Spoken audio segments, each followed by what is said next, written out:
Assalaamu alaikum. Dhaabbuku takka halkan jummataatii aamin jettu malee hin dabrin. Du'aayi tana egaa aamin jette rakkina sitti jiru hunda Rabbiin subhaanahu wa ta'ala sirraa furu. Rabbiin ni danda'a. Eega maqaa sitti godhe maqaa sin balleessin. Eega si ol fuudhe Rabbiin lafa sin kaayin. Eega gartee Rabbi barte Rabbi sin wallaalchisin. Eega gartee aqlii sii kenne waan gartee gowwaan dalagu Rabbi sin dalayisin. Rabbiin subhaanahu wa ta'ala aybii gartee qaanyeelee dilii ta'e tasisattaree kaayeessisan sababa quufa keetiin Rabbiin nama of wallaalee boodara Rabbiin salphise Rabbi sin taayisin. Hedduu namni gartee satrii Rabbii jala gawwoome.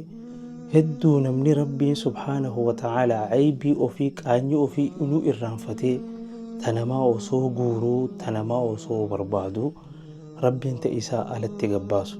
Rabbiin gartee qaanyii ta'e akkas isattare sanirraa Rabbiin ala sin baasin.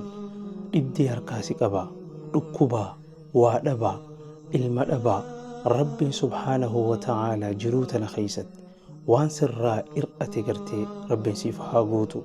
Tamana jirtu gartee fayyadama isii Rabbiin si haa beeysu. Eega sii kennillee Rabbi sirraa fudhatin.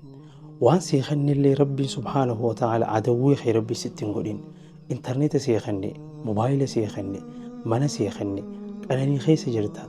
Fayyadama si wallaalchisee wahuma gartee ittiin of dhoytu Rabbi sitti hin godhin. Wallaahi aamin jette. Rabbiin tokko tokko yaada sitti jiru Rabbiin sirraa haa malaasu. Eega akka du'aa'ii tana seenteen gartee harka qullaa Rabbi sin baasin. Wallaahi hedduu namni gartee du'aa'ii teenya aamin je'ee qeebalamteef.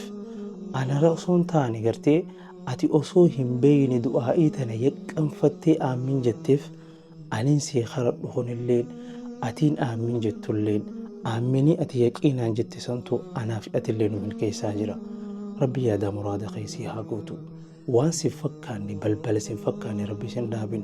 Balbala ilma namaa dhadhahurra tanamaa dhadhahuu caaluu Rabbi si haa beeysisu duba. Balbala ilma namaa dhadhahurra balbala Rabbiitu caalaati. Nama balbala namaarra dhaabbatuu miti. Rabbi subhaanahu wa ta'ala hogguu dhadhahu Rabbi si haa taayisu. Waan sin fayyanne gartee Rabbiin irratti gartee yeroo fi humna ta'e sin baasisisin.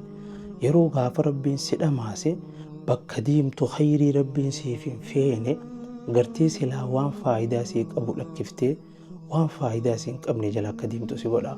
ربنا أفسي واللالجسين سيخني سرا فؤلتين ربنا زدنا ولا تنقصنا أكرمنا ولا تهنا وأثرنا ولا تأثر علينا برحمتك يا أرحم الراحمين.